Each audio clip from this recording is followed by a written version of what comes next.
আপনারা দেখছেন রূপসী বাংলা টেলিভিশনের নিয়মিত প্রতিবেদন করছি আমি রুমানা। সুনামগঞ্জের জামালগঞ্জ থেকে ধর্মবাসা পর্যন্ত উড়াল সড়ক নির্মাণ প্রকল্পের ভিত্তিপ্রস্তর স্থাপন করা হয়েছে। বিস্তারিত থাকছে রুবেল মিয়ার প্রতিবেদনে। সুনামগঞ্জের জামালগঞ্জ উপজেলার সাচনা বাজার উচ্চ বিদ্যালয় মাঠে হাওর এলাকায় উড়াল সড়ক ও ভৌত অবকাঠামো উন্নয়ন প্রকল্পের আওতায় এই ভিত্তিপ্রস্তর স্থাপন করা হয়। অনুষ্ঠানে প্রধান অতিথি হিসেবে উপস্থিত ছিলেন সুনামগঞ্জ 1 আসনের সংসদ সদস্য কামরুজ্জামান কামরুল।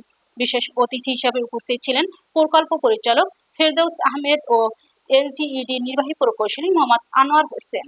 এ সময় বক্তারা বলেন, প্রকল্পটি বাস্তবায়ন হলে হাওড়াঞ্চলের মানুষের যোগাযোগ ব্যবস্থা আরও সহজ হবে।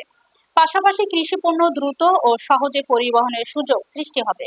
এতে হাওরবাসীর জীবনযাত্রার মান উন্নয়নের পাশাপাশি স্থানীয় অর্থনীতিতেও ইতিবাচক প্রভাব পড়বে।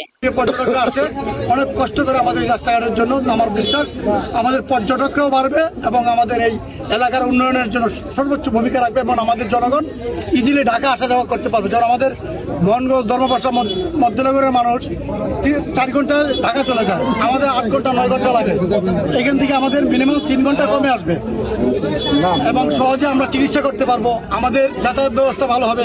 সব দিক দিয়ে আমরা এই সুবিধাটা আমরা পাবো ইনশাল্লাহ, আমরা যদি আমাদের এই স্বপ্ন সেতু হয়। আমাদের মাননীয় প্রধানমন্ত্রী এবং আমি আমার মাননীয় প্রধানমন্ত্রী মহোদয়কেও আমরা এটা অবগত করেছি। আমাদের এলজেডি মন্ত্রী, সাবেক এলজেডি মন্ত্রী ছিলেন আমাদের মির্জাফরুল ইসলাম আলমগীর স্যার, এরপরে আমাদের শাহ আলম ভাই, ওনাদেরকে বলে আসছি আমরা আজকে এটা উদ্বোধন করছি। ইনশাল্লাহ আমরা এটা যত তাড়াতাড়ি সম্ভব আমাদেরকে উদ্বোধন করে আমরা যেন কাজটা আমাদের এই সরকারের আমলে আমাদের মেয়াদের মধ্যেই আমরা যেন সম্পন্ন করতে পারি, আমরা সর্বোচ্চ চেষ্টা করবো। এটা আমাদের একচিন মহোদয় আছেন, আমাদের পিডি মহোদয় আছেন এবং আরও যারা আছেন সংশ্লিষ্ট যারা সকলেই আন্তরিক আছেন। ইনশাল্লাহ আমরা বিশ্বাস করি এটা দ্রুত আমরা সম্পন্ন করব। আমরা যারা হাত উঠাইছি, আল্লাহ আমাদের যে উদ্দেশ্যে আজকে এই আয়োজনটা করা হয়েছে, আল্লাহ তুমি তো জানো বুঝে দেখো মাওলা, আমাদের শেষ পর্যন্ত এই উদ্দেশ্যকে আল্লাহ তুমি কবুল আর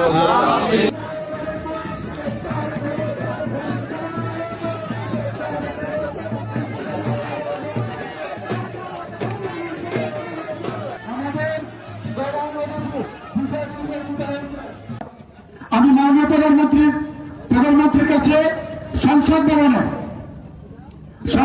সরাসরি গিয়ে আমি বলছি, আমাদের এই উন্নয়নের, আমার এলাকার উন্নয়নের জন্য আমাদের সাবমার্সিবল রোড লাগবে, আমাদের হাওড়ের জঙ্গলগুলি টাকাকরণ করতে হবে, আমাদের অনেক বিষয় যেগুলি আমি বলেছি তাৎক্ষণিকভাবে আমাদের মাননীয় মন্ত্রী মহোদয় মানে আমাদের প্রতিমন্ত্রী মীর শাহ আলম ভাইকে আমাদের মাননীয় প্রধানমন্ত্রী নির্দেশনা দিয়েছেন যে এই অঞ্চলটাকে তুমি একটু স্পেশালি দেখতে হবে।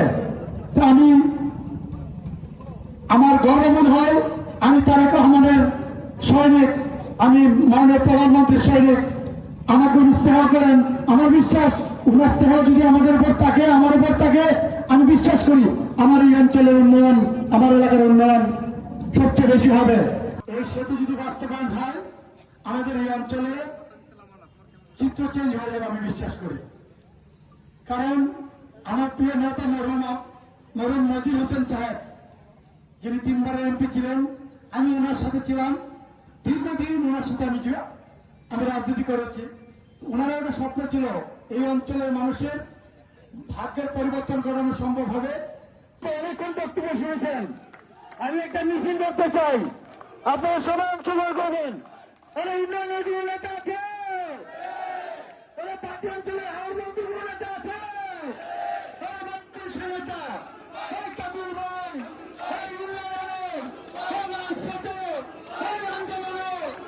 সবাই বলে তাইপুরে